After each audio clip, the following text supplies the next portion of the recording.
ये कड़ी जो है वो लगातार जारी रहेगी। और over to you Vinod ji. बिल्कुल निश्चित तौर पर सत्ता पक्ष की बात भी होती है और विपक्ष भी बहुत महत्वपूर्ण है लोकतंत्र के लिए, और विपक्ष का भविष्य क्या है ये जानने की कोशिश करेंगे।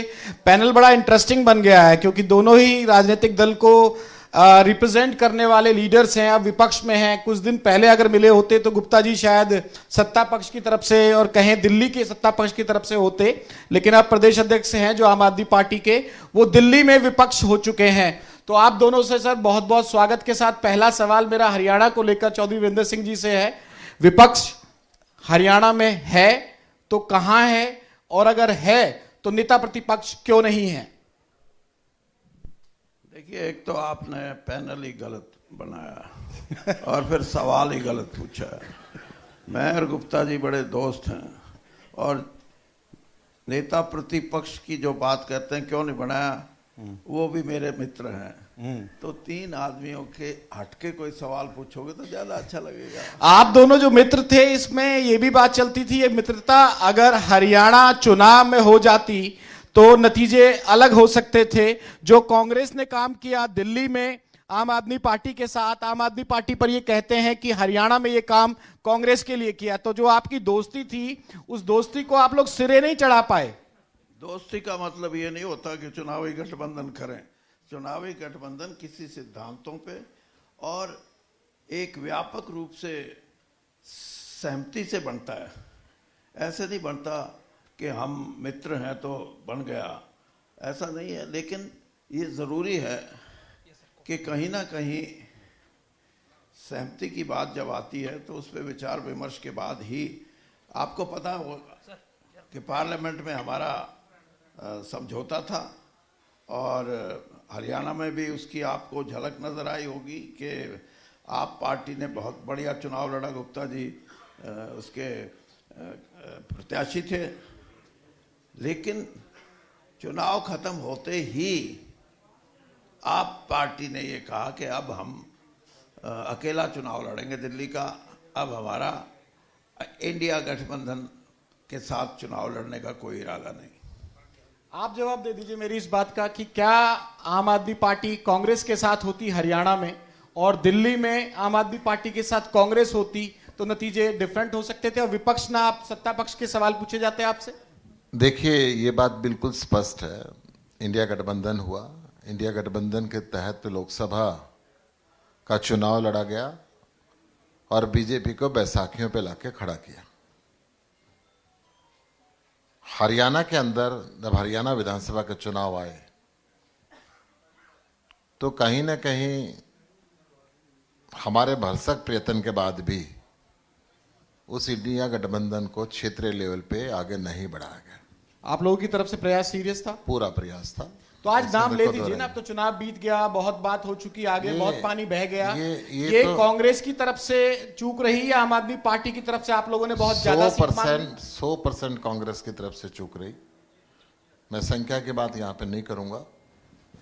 वो चूक रही, किसकी चूक रही, कहां रही, वो तो कांग्रेस मंथन करेगी। परंतु उसका असर दिल्ली के चुनाव पे भी आया। अगर वो समझौता हरियाणा के अंदर हो गया होता तो मैं बात दावे के साथ कह सकता हूं, ना हरियाणा में बीजेपी की सरकार आती और ना दिल्ली में आती। तो इसीलिए तो मैंने कनेक्ट करते हुए सवाल पूछा आपसे। लेकिन जो इंडी गठबंधन के नाम के साथ विस साहब का एक कोट है, वो कह रहे हैं कि इंडी गठबंधन ना सहूलियत के हिसाब से है और ये भिंडी गठबंधन बन गया है। देखिए, आप हिंदुस्तान का नाम इंडी रखें, भिंडी रखें, किसके भाषा चैनल पे तो एटलीस्ट ऐसे नहीं होनी चाहिए, नहीं उन्होंने, क्योंकि नाम इंडिया है। इंडिया का नाम हमेशा सम्मान के साथ लिया जाता है पूरी दुनिया के अंदर। सार्वभौम सत्ता युक्त ये प्रदेश और देश है। इसका एक एक नागरिक भारत, हिंदुस्तान बड़े गौरव के साथ नाम लेता है। अगर इसके नामों के साथ ये उपहास जोड़े जाएंगे तो मैं समझता हूं कदापि ये उचित नहीं होगा। मैं कोट कर रहा था। इसके अलावा दिल्ली में जो जलेबियां बांटने का काम है नायब सिंह सैनी साहब कर रहे हैं, और दिल्ली की चुनाव में हरियाणा के लीडर्स ने भी बड़ी भूमिका निभाई थी। सर मैं आपके पास आ रहा हूं, आपका जो सवाल जहां आपने छोड़ा था, ये सवाल आपसे है कि कितना असर आपने हरियाणा का देखा, हरियाणा के नतीजों का दिल्ली चुनाव में? जो सत्ता में 11 साल से बैठी थी पार्टी, उसको सत्ता से बाहर होना पड़ा। इसका असर हरियाणा के चुनाव का भी मानते हैं आप दिल्ली में कितना, और खासतौर से दिल्ली चुनाव में भाजपा के जो तमाम लीडर्स हैं हरियाणा के, वो अपने भी शाबाशी लेने का काम कर रहे हैं कि हमने जो हरियाणा के लगते हुए सीट हैं तमाम, नतीजा बदलने के लिए दिन रात मेहनत की। आपसे सवाल है मेरा, गुप्ता जी। मैं ये कह सकता हूं, समय हमेशा एक सा नहीं रहता। भाजपा के जो वरिष्ठतम नेता हुए अटल बिहारी वाजपेयी, आज तक के वरिष्ठतम, वो हार गए थे। कांग्रेस के जो वरिष्ठतम नेता हुई इंदिरा गांधी, वो हार गई थी। जनता ने हमें सत्ता दी थी, हमने जनता के काम किए। अब जनता ने हमें विपक्ष की जिम्मेदारी दी है। आज मैं ये आरोप लगाने के लिए नहीं आया कि ये पुलिस के बल पे, बाहुबलियों के दम पे, पैसे के दम पे ये चुनाव का खेल खेला गया, परंतु जनादेश सबसे बड़ा होता है। जनादेश हमें मिला कि हम एक सशक्त विपक्ष की भूमिका को निभाएं, उसको हम निभाएंगे। जनता के दुख सुख में शामिल होंगे, जनता के मुद्दे हम उठाएंगे। मैं आती दफा, क्योंकि आपके मंच पे मुझे आना था जी, मैं बीजेपी की वेबसाइट खोल के उनके वायदे पढ़ रहा था। उन्होंने जो वायदे किए, कहो तो मैं आपको बता दूं। हाँ बताइए ना, विपक्ष का मौका है। दिल्ली के अंदर उन्होंने वायदा किया कि हर महिला को 2,500 रुपये देंगे। ये वायदा हरियाणा में भी कर रखा है, 100 दिन हो गए, दे देने चाहिए, अभी तक नहीं दिए गए। 21,000 रुपये की मदद हर गर्भवती महिला को देंगे। 500 रुपये में गैस सिलेंडर देंगे, होली दिवाली पे मुफ्त भी देंगे। 100 दिन हो गए, दे देने चाहिए। आपकी वेबसाइट पे है आज चढ़ा हुआ। होली देखो जवाब भी आ रहा है, मिलने शुरू हो गए, कई घोषणाओं पे काम हो चुका है। पूरे हरियाणा में नहीं है, हो सकता है एक आधी जगह दे दिया हो। मैं पूरे हरियाणा में घूमता रहता हूँ सुबह से शाम तक, गांव में, शहर में, सब जगह। अभी लोकल बॉडीज के चुनाव है, उसके अंदर ये मुद्दा बनेगा। वरिष्ठ नागरिकों को 2,500 रुपये प्रति माह और 70 वर्ष से ऊपर वालों को 3,000 रुपये प्रति माह की बात करी। जे क्लस्टर के अंदर अटल कैंटीन में 5 रुपये में पौष्टिक भोजन की बात भी की थी। अभी तक किसी क्लस्टर में 5 रुपये में भोजन मिल नहीं रहा है। और दिल्ली के अंदर इन्होंने वायदा किया था, जो फ्री बिजली, फ्री पानी, महिलाओं को फ्री ट्रांसपोर्ट, बुजुर्गों को फ्री तीर्थ यात्रा मिल रही है, ये सारी कल्याणकारी योजना को जारी रखेंगे। मैं कहता हूं हरियाणा भी दिल्ली के 3 तरफ है। अगर दिल्ली में जारी रखेंगे तो हरियाणा में भी करते हैं। हरियाणा वालों ने क्या कसूर किया है? तो मैं इसके साथ साथ आपको ये भी बताना चाहता हूं, आपने वायदा किया था हरियाणा के अंदर। ये सवाल का जवाब आपका आ गया। मैं सवाल का जवाब और भी लूंगा जब मन चलेगा, तो निश्चित तौर पे आपने एक पॉइंट रख दिया, आप पूरा प्रिंट आउट लेके आए। चौसा आपका एक जवाब जो खत्म हुआ कि भाई आपने पैनल गलत बना दिया, मेरा ही एक दोस्त है, तो क्या मान के चल रहे हैं कि नेता प्रतिपक्ष की रेस में आज भी भूपेंद्र सिंह हुड्डा साहब सबसे आगे हैं, उसके अलावा कोई ऑप्शन कांग्रेस के पास हरियाणा में नहीं है? या इंटरनली आपको ये पता है, ये मान के चल रहे हैं कि देरी भले ही होगी, नेता प्रतिपक्ष पुराने समय से 19 से 24 वाला जो रहेगा वही दौर का नेता प्रतिपक्ष इस बार लग रहा है कि हुड्डा साहब ही बनेंगे? आप जो कह रहे थे ना कि दोस्त का सवाल आ गया बीच में, एक दोस्त आपने बैठा दिया, दूसरे दोस्त के बारे में इनडायरेक्टली सवाल पूछ लिया। अभी आप नहीं समझे तो मैं कुछ नहीं कर सकता। मैं तो इतना बोल सकता हूं कि ये जो फैसले हैं ये इसलिए नहीं होते कि कौन कितनी बार का विपक्ष का नेता है या कौन कितने एमएलएज को अपने साथ रखता है। फैसला ये होता है कि एमएलए जब निर्वाचित होते हैं तो वो रेजोल्यूशन करते हैं कि हम कांग्रेस हाईकमांड पे छोड़ते हैं, जो फैसला जो वो निर्णय लेंगे वो हमारे को मान्य होगा। और यही बात है। अगला सवाल आप ये करेंगे कि अभी तक देरी क्यों कर दी? नहीं, मैं नहीं, ये तो सत्ता पक्ष बात नहीं। मेरा एक सवाल इसके वाजिब वजह है ना, 2-3 सेशन हो चुके हैं और अगला बजट सेशन भी आने वाला है। सुचारू रूप से चलाने के लिए अरविंद कल्याण साहब यहाँ थे, विधानसभा अध्यक्ष थे, वो भी बातचीत अपनी रख रहे थे। एक जो पूरा लोकतंत्र चलता है जिस लिहाज से, वो कमी कांग्रेस भर क्यों नहीं रही, ये तो पूछा जाएगा ना सवाल। नहीं, मैं आपको यही बताने की कोशिश कर रहा हूं कि कहीं भी, अब आप पिछली लोकसभा की बात देखिए, 2014 की, 2019 की, वहां विपक्ष के पास पूरा इतनी स्ट्रेंथ नहीं थी, इतनी शक्ति नहीं थी कि उसके पास 55 एमएलए होते तो वो विपक्ष का नेता चुनते। काम चला, पार्लियामेंट का 10 साल चला।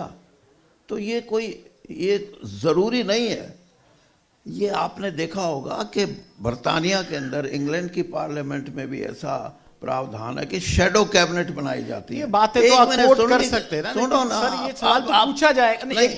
एक मिनट सवाल मेरे पूछने की वजह तो सुन लीजिए ना कि भाई आपके अच्छी खासी संख्या 37 विधायक हैं, ये फैसला पार्टी स्तर पे करना है, तो पार्टी स्तर पर ये फैसले नहीं होते हैं, ये बात भी तो कहते हैं आपके कार्यकर्ता कि भाई हमारा तो गोल गोल सा घूमता रहता है सिस्टम, और यही हार की बड़ी वजह बन जाती है कांग्रेस की। मैंने यही कहा आपको कि अब इनकी पार्टी का देख लीजिए, कितने दिन मुख्यमंत्री केजरीवाल जी जेल में रहे। भारतीय जनता पार्टी भी, दूसरे भी लोग कहते थे कि कोई मुख्यमंत्री बनाए, जेल से तो काम नहीं चलता, लेकिन चला कि नहीं चला। तो ये आप ये बात जो करते हैं इन बातों में कि क्यों नहीं बना अभी तक, कब बनेगा, ये सवाल हमें तय करने हैं, कांग्रेस पार्टी ने करने हैं। इसके पीछे भी स्ट्रेटेजी है। कांग्रेस पार्टी के पास ऐसा प्रस्ताव है, जो हमारा पार्लियामेंट्री पार्टी है, पार्लियामेंट्री बोर्ड है, उसने फैसला करना है, और जो फैसला वो करेंगे वो पार्टी जिसको भी सीएलपी लीडर बनाएंगे वो काम करेंगे। नगर निगम चुनाव में सिंबल पे जा रही है कांग्रेस, और आम आदमी पार्टी पर भी आप सुशील गुप्ता जी जवाब दे दीजिएगा, क्योंकि आपकी जो सत्ता पक्ष है यानी कि भाजपा है, जो हरियाणा में लगातार मीटिंग कर रहा है, आपकी भी मीटिंग हो चुकी है मुझे पता है, और लेकिन उन मीटिंगों के अलावा लिस्ट ही आने वाली है, नॉमिनेशन की तारीखें भी शुरू हो रही हैं कल से। तो इसको लेकर, नगर निगम चुनाव को लेकर क्या फैसला हुआ है, आपकी जानकारी क्या है कांग्रेस को लेकर? देखिए, हमने अभी मीटिंग की है, परसों मीटिंग की है, उसमें कुछ निर्णय लिए गए हैं, और हर जो भी उसके अंदर शामिल था उन्होंने अपने अपने तरीके से अपनी राय रखी, और आम तौर पे ये एक सवाल था कि हम चुनाव सिंबल पे लड़ें, तो उसमें सहमति बनी है। कुछ चीज़ें ऐसी हैं जो वहाँ की लोकल, जो हमारी पार्टी के कार्यकर्ता हैं या सो कॉल्ड लीडर हैं, उन पे छोड़ी गई हैं कि भाई छोटी म्यूनिसिपल कमेटी है, म्यूनिसिपल कमेटी में क्या चुनाव सिंबल पे लड़ें या ना लड़ें, ये फैसला वो करेंगे। लेकिन जहाँ तक कॉरपोरेशन की बात है, जहाँ तक मेयर की बात है, जहाँ तक म्यूनिसिपल काउंसिल की बात है, वहाँ कोशिश यही होगी कि हम चुनाव लड़ें और सिंबल पे लड़ें। और इसके साथ साथ मैं आपको ये बता दूं, हमने अगला कदम भी उठाया है। क्या? आज हमारे साथी अध्यक्ष हमारे उदयभान जी और उनके साथ कांग्रेस के बहुत से साथी हैं जो आज गए हैं इलेक्शन कमीशन के पास, और हमने ये कहा है, और हम पहली पार्टी हैं जो इस दिशा में एक व्यापक रूप से काम करना चाहती है कि ये जो चुनाव आने वाले हैं ये बैलेट पेपर से हो, ना कि ईवीएम से। सुशील जी, आप भी राय रखते हैं आम आदमी पार्टी की? देखिए, मैंने अपने राष्ट्रीय नेतृत्व से बात की, अरविंद केजरीवाल जी से बात की है, और उनका स्पष्ट निर्देश है कि हरियाणा की जो इकाई है वो फैसला ले। आज कल परसों 3 दिन से लगातार, जैसे ही दिल्ली का चुनाव खत्म हुआ, मैं लगातार हरियाणा के हर शहर में जा रहा हूँ, अपने कार्यकर्ता साथियों से बात ले रहा हूँ, और अधिकतर जगह आम आदमी पार्टी सिंबल पे चुनाव लड़ रही है। आम आदमी पार्टी स्कोप क्या देखते हैं? हरियाणा का बेटा कह के अरविंद केजरीवाल चुनाव प्रचार करने हरियाणा में उतरते थे, लेकिन रिस्पांस उस लेवल का मिला नहीं, और जब यमुना के पानी को लेकर उन्होंने क्रिटिसाइज किया, हरियाणा पे आरोप लगाए, तो सीधे तौर पर बीजेपी ने, रूलिंग पार्टी ने सीधे तौर पर इसे हरियाणा का अपमान कहा कि हरियाणा का बेटा होकर हरियाणा पर इस तरह के आरोप कैसे लगा सकता है। देखिए, जहां तक रिस्पांस की बात है, इस देश में सबसे पहले राष्ट्रीय पार्टी बनने वाले हम लोग हैं। इस देश के अंदर क्षेत्रीय पार्टी रहते हुए 2 राज्यों में सरकार बनाने वाले हम हैं।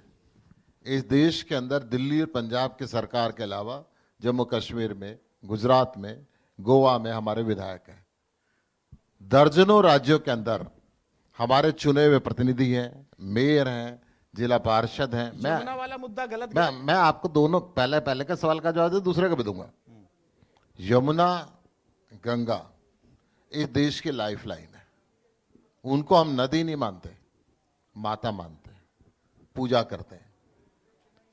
यमुनानगर से जब शुरू होती है सारा इंडस्ट्रियल वेस्ट इंद्री तक एक नाले के साथ साथ चलता है और इंद्री के अंदर वो मिला दिया जाता है बिना किसी एसटीपी के। तो दूध का सुनिए दूध पानी सुनिए, के लिए मैं वजह नहीं मैं काट आपको क्यों रहा हूं मैं आपको उन्होंने बता रहा पानी हूं। ला के पी के दिखा दिया दो और थूक दिया जब और दिल्ली जमुना के अंदर ही border थूक में दिया। घुसे, जब दिल्ली के हजम नहीं border हुआ में घुसे, वहां तो से- यहाँ के मुख्यमंत्री ने वो थूक दिया, वो भी कैमरे के सामने ही था। वो तो आप लोगों ने उन्होंने पूजा पाठ और उस तरह से पूजा किया, वो कह करके रहे हैं आम आदमी पार्टी मतलब की बड़ी यमुना कोशिश के है। जल का इतना सा आचमन करें और उसको यमुना में थूक दें, मैंने तो आज तक नहीं देखा। वो कह रहे हैं कि वीडियो आप लोगों ने दूसरी उठाई थी वहां से। अच्छा, मैं कह रहा हूं आप मेरे साथ चलें, आपके कैमरे के टीम के साथ चलें।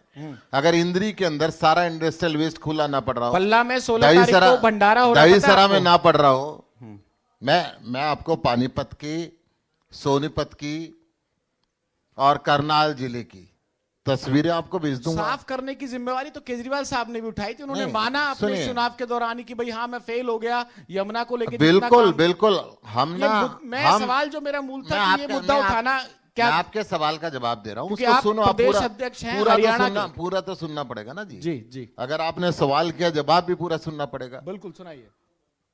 आम आदमी पार्टी वायदे करके ये नहीं कहती है चुनावी जुमले थे।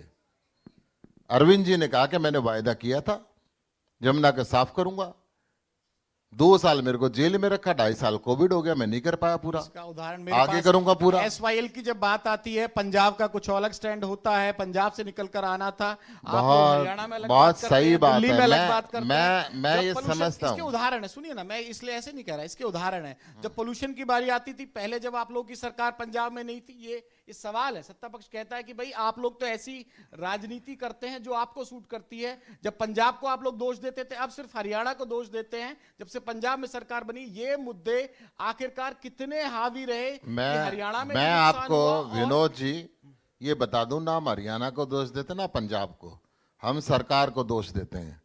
हरियाणा सरकार किसान को संसाधन उपलब्ध कराने में फेल रही इसका और किसान को मजबूरी में पराली जलानी भाई पड़ी। हरियाणा का पंजाब किसान सरकार नहीं ने बैठा है ना। पंजाब सरकार ने मैं- सत्ता परिवर्तन के बाद सुशील आम आदमी पार्टी की सरकार आने के बाद संसाधन उपलब्ध हरियाणा- कराए। नहीं, देखिए मैं अगर टोक रहा हूं तो उसका वैलिड रीजन है, आप मुझे करेक्ट कर दीजिए। हरियाणा का किसान क्या बैठा है अब आंदोलन करने के लिए? पंजाब का किसान बैठा है, फसलों के नाम तक गिनवा दिए। हरियाणा में जिन 24 फसलों पर MSP मिल रही है, अनसेटिस्फाई है, तो पंजाब का किसान है वो बैठा हुआ है। हरियाणा पंजाब के सरकार किसान प्रयास क्यों नहीं करती? हरियाणा के किसान सूपकरण की गोली मार के आप हत्या करा देते हैं। हरियाणा के किसानों पे अननेसेसरी मुकदमे बना देते हैं। अब कहां आंदोलन चल रहा है? सुनिए, हरियाणा बॉर्डर पे ही चल रहा है। हरियाणा का हर किसान पंजाब के किसान के साथ खड़ा है। ये तो पार्टिसिपेशन वो चाहता है। हरियाणा के इस बार, पहले जब था, जब वो दिखाया था, इस बार तो सुशील जी आप मानेंगे अच्छा, कि जो वो- पहले था वो वायदे पूरे कर दिए Participation- क्या? मैं कह रहा हूं पहले था और देश के प्रधानमंत्री ने वायदा किया कि MSP की गारंटी का कानून बनाऊंगा, क्या वो पूरा कर दिया? बहुत बहुत शुक्रिया सर। बातचीत थोड़ी कम हो पाई, लंबी चर्चा जरूर आपसे करेंगे। तमाम मुद्दों पर बातचीत हुई। तो सुशील गुप्ता जी हमारे साथ थे, आम आदमी पार्टी की तरफ से। चौधरी वीरेंद्र सिंह जी थे कांग्रेस की तरफ से। इन्होंने एक बड़ी बात कही है कि सिंबल पर चुनाव लड़ने की तैयारी है। Over to you. धन्यवाद। तो कई मुद्दों पर लगातार बातचीत होती रही और कई मुद्दों पर बातचीत होती रहेगी। विपक्ष का जो भविष्य है उस मुद्दे पर भी बात हुई। यहां सुशील गुप्ता साहब के भी तमाम ऐसे सवाल थे जो उन्होंने सत्ता पक्ष से पूछने थे। निश्चित तौर पर ये बड़ा मंच है, तो इस बड़े मंच पर बातचीत होगी और बड़े मंच पर तमाम चीजें होंगी।